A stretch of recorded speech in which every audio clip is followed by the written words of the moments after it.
Hello athletes and fitness enthusiasts, Jürgen Swinkels here. I have received many questions about strategies to lose weight, and that's why I have decided to record a short video covering the basics of weight loss. Body size, looks and weight are concerns for many athletes and fitness enthusiasts. While most athletes and fitness enthusiasts recognize that being strong and powerful will add to their athleticism, some want to be lighter. So a common objective for many athletes and fitness enthusiasts is to lose body weight or body fat while maintaining muscle mass. There are many ways to lose weight, varying from strict diets to gradual body weight adjustments. In this video, I will try to explain what is a sensible and sustainable way to lose body weight without affecting performance. So, let's get after it.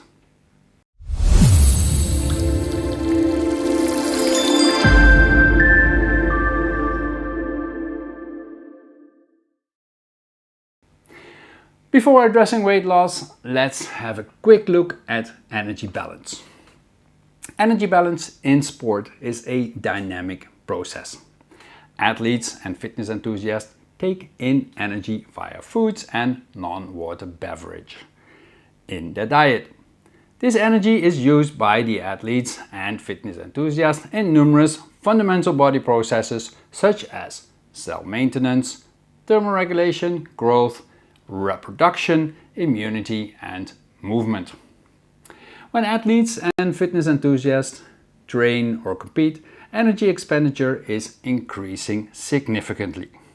This in turn will increase the need for additional energy to be ingested through the diet. So on one end there is the input of energy via food and drinks, and on the other hand output through body processes and exercise. Numerous factors operate together on each side of the energy balance equation, which will ultimately determine body mass and composition of the athlete. The equation is as follows. TEE, or total energy expenditure, equals BMR plus TEF plus TEA, whereby BMR is basal metabolic rate, the TEF the thermic effect of food, and TEA the thermic effect of activity. The term BMR, or basal metabolic rate, may be defined as the amount of energy required by an athlete's body at rest to maintain basic life functions such as respiration, blood circulation, thermoregulation and brain activity. The resting energy expenditure of a non-active adult represents between 60% and 75% of daily energy expenditure, but might be as low as 40 to 50% of total energy expenditure for athletes and fitness enthusiasts engaged in intense training. If the total energy expenditure of an athlete or fitness enthusiast exceeds that of the energy intake, the person is said to be in negative energy balance.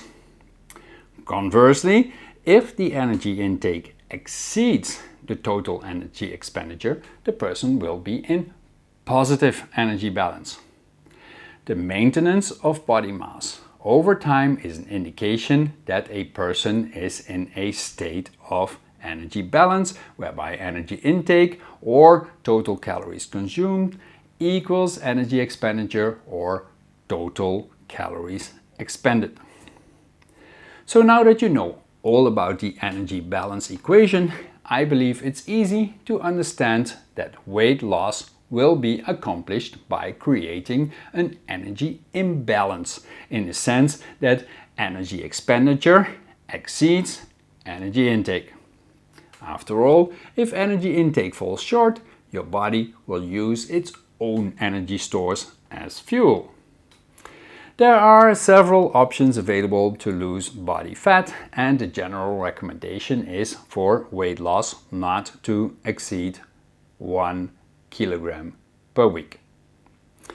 Given the previously discussed principle of energy balance, there are basically three options. One is to reduce energy intake by up to 1000 calories per day per week. The other is to increase energy expenditure by up to 1000 calories per day per week while keeping energy intake constant.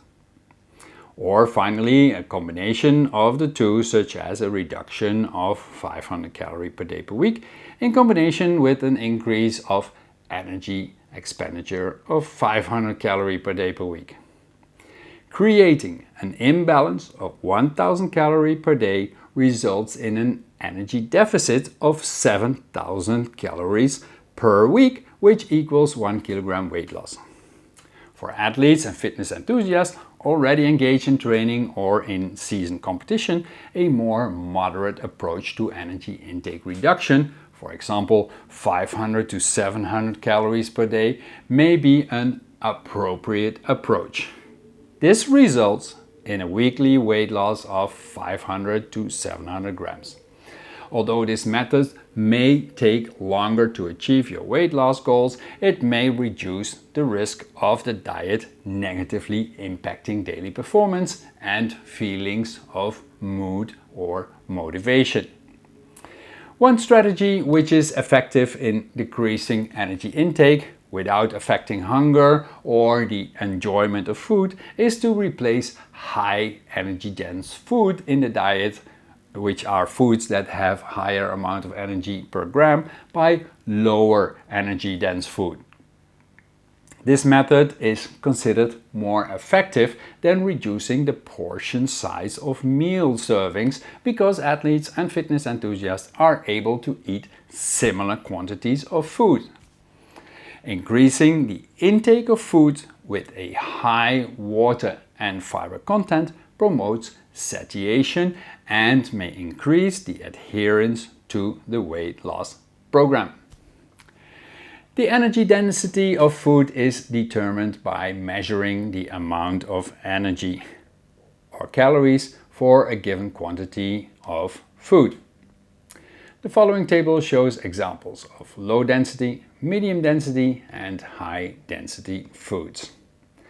A low energy dense diet for an athlete would be a diet high in fruits and vegetables, whole grains, and incorporates low fat dairy, legumes, beans and lean meats and fish. When energy intake is restricted, it is important to realize that it's very likely that there will be correspondent decrease in protein ingestion. Therefore, specific attention should be placed on increasing or maintaining protein ingestion during periods of energy restriction to help preserve skeletal muscle mass. We already found that the protein needs of athletes and fitness enthusiasts may be higher, being 1.2 to 2 gram per protein per kilogram body mass per day than that recommended for the intake of non-active individuals, which is 0.8 gram of protein per kilogram body mass per day. In addition, during periods of energy restriction, increasing dietary protein to 2 to 3 gram per kilogram body mass per day can help maintain muscle mass when combined with strength training. It is recommended that the appropriate quantity of protein is ingested at routine meals spaced throughout the day. We already learned that timing of protein ingestion is as important as quantity because daily fluctuations in muscle protein synthesis and muscle protein breakdown will determine the net gain, loss or no change of skeletal muscle proteins. In this sense, it is recommended to continue to ingest doses of 20 to 25 gram of protein per meal or 0.25 to 0.30 gram of protein per kilogram body mass per meal at regularly spaced intervals throughout the day to maximize the anabolic response of the diet. The good news is that diets rich in protein may also increase ratings of satiation or feeling of fullness, and therefore can be effective in managing ad libitum energy intake. And finally, despite the fact that the total energy intake will be restricted during weight loss, athletes and fitness enthusiasts should still ensure adequate carbohydrate intake before and during competition, prolonged exercise and intense training. That means topping up glycogen stores before exercise and maintaining carbohydrate status during training and competition to ensure optimum performance.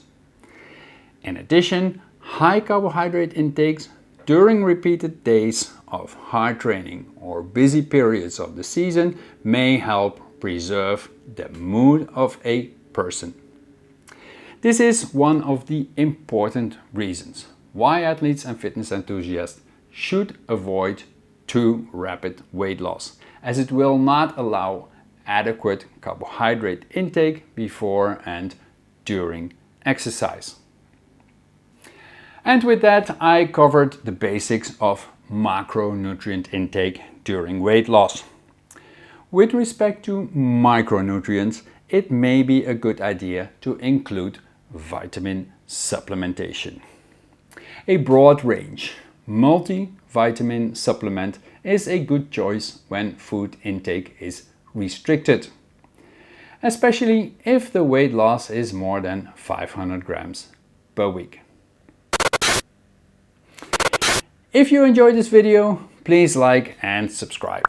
We are dropping videos like this on YouTube on a regular basis, and if you have questions, leave them in the comments box below with hashtag School of Sports Nutrition, and I'll do my best to get in there and get those questions answered right away.